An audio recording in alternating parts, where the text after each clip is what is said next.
Welcome to DIY Solar Homestead. I'm in Ohio visiting with Jeff from Southern Ohio, DIY Solar Power. This is his solar pond. Would you like to explain this, Jeff? Sure.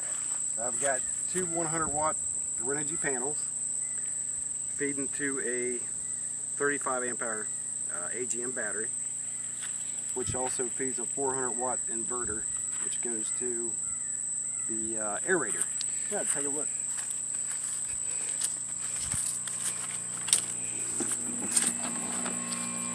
$400-watt.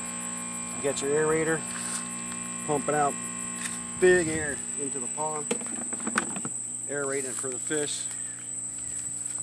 So yeah, no electricity off the grid needed, or on the grid needed. Pretty awesome. Yeah, 10 feet deep in the middle, so I might be able to use it for heating one of these days. Greenhouse.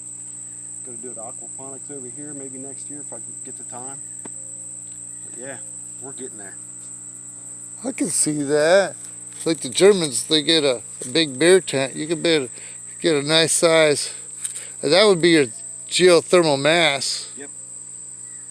10 foot deep, yeah. To keep the heat in for a particular amount of, maybe 4 extra months out of the year. Yeah. That'd be awesome. I could see aquaponics all on the side there.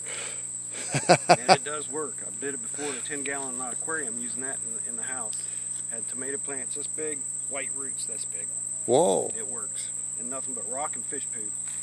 That's how it works. Mm-hmm. All right, thanks for sharing. Well, thanks. And when I get home, I will put the links down below. And have a nice sunny day.